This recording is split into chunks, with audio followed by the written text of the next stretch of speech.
My familiars.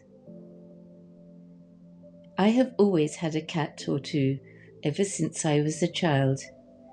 I suppose that I must somehow intuitively have known that cats are witches' best friends and magical helpers. They are very sensitive to psychic vibrations, both good and bad, and there is a sort of telepathic link between a witch and her cat or cats. Like witches, they are astute, wise, and independent, and require their own sacred space for sleeping and dreaming. Over the centuries, cats have been revered in many cultures, but unfortunately, during the Middle Ages, the tables turned when the Christian Church started to persecute witches and their animal companions because they represented a threat to the temporal power of the Church.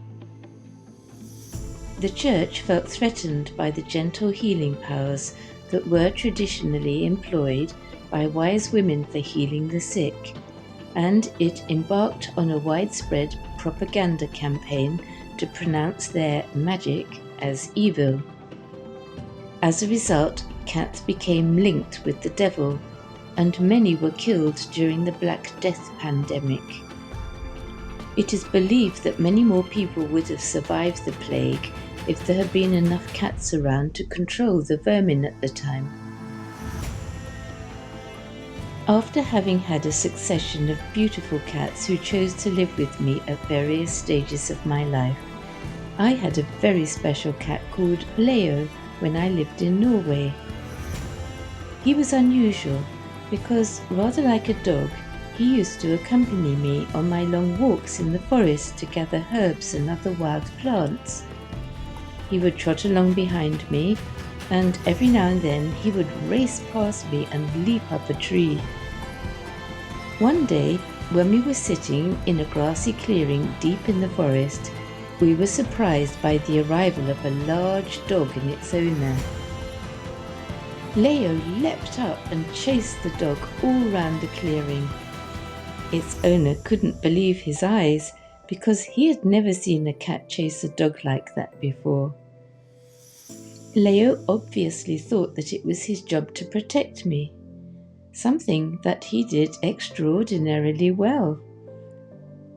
On another occasion, I hurt my leg badly in a skiing accident, and Leo would come and sit next to my injured leg and lick it, almost as though he knew it was hurt and needed healing. Osgur and Odin chose us when we went to see them on a nearby farm when they were kittens. We took their powerful names from Norse mythology. Osgur, who was the first male in Norse mythology, and Odin, one of the principal Norse gods. They were my constant companions and loved helping me with spells and other energy work. They also helped to keep our home relatively free from mice. Their killer instincts used to bother me until I read the following explanation presented by an entity called Seth, who was channeled by the famous medium Jane Roberts back in the 1960s and 1970s. He said, "Animals have a sense of justice that you do not understand, and built into that innocent sense of integrity there is a biological compassion, understood at the deepest cellular levels. A cat playfully killing a mouse and eating it is not evil. It suffers no guilt. On biological levels, both animals understand. The consciousness of the mouse, under the innate knowledge of impending pain, leaves its body. The cat uses the warm flesh. The mouse itself has been hunter as well as prey, and both understands the terms in ways that are very difficult to explain. At certain levels, both cat and mouse understand the nature of the life energy they share, and are not jealous for their own individuality." It seems appropriate to include here the following message about a little-known modern threat to cats and dogs, which I wrote and posted on Facebook and circulated in my local area in December 2017. This is the message.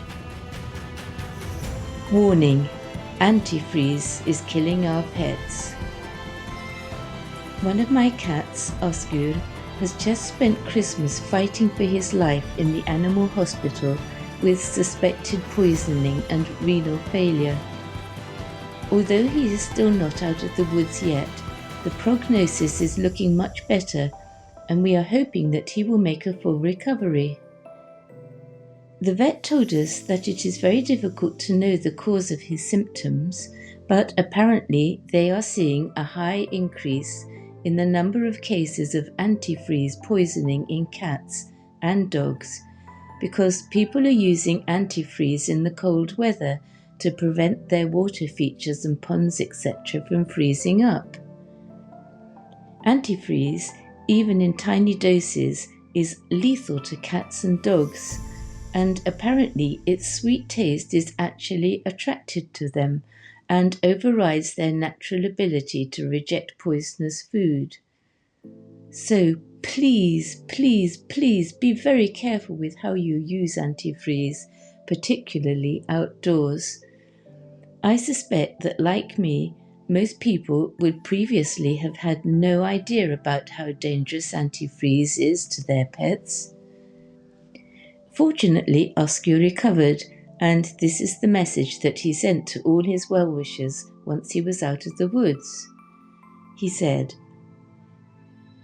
"Thank you to everyone who asked how I was getting on after my terrifying poisoning incident at Christmas. The results of my recent blood test showed that my kidney and urine levels are now stable, and that I am now fighting fit again. Big grateful meow from Trisha's kitty, Oscar, who has promised faithfully never to be a greedy cat again and gobble things that are bad for him. This is Ginger, who turned up on my 88-year-old mum's doorstep just after my dad died about 10 years previously. Despite repeated attempts to return him to his owner, Ginger persistently kept returning to my mum.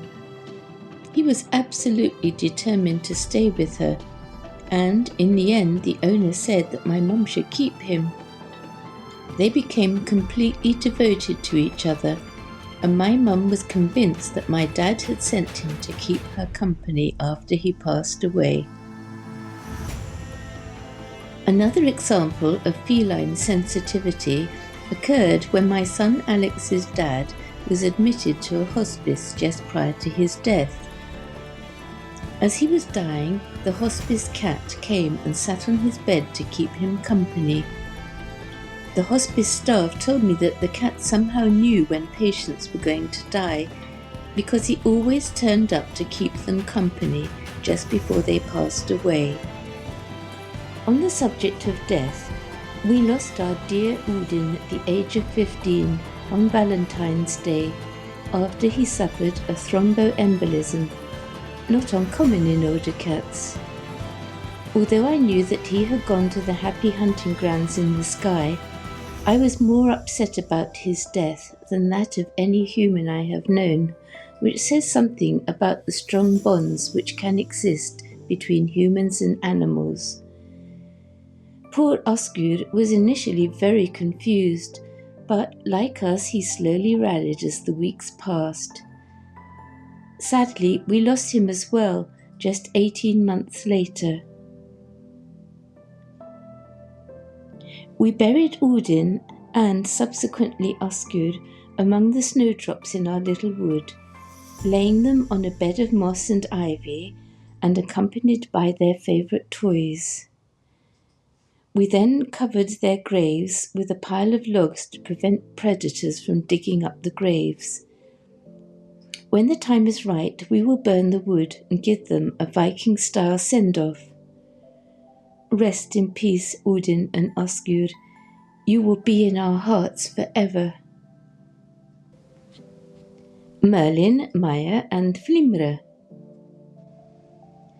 Before we lost Osgur, we acquired 3 new members of our family, 2 boys and a girl, thus becoming a 4-cat family. Meet Merlin, Maya, and Flimre, which means flicker in Norwegian. The day after our new kitties arrived, when they were 9 weeks old, they disappeared without trace, and we spent hours searching the house for them. They were initially masters of hiding and concealment.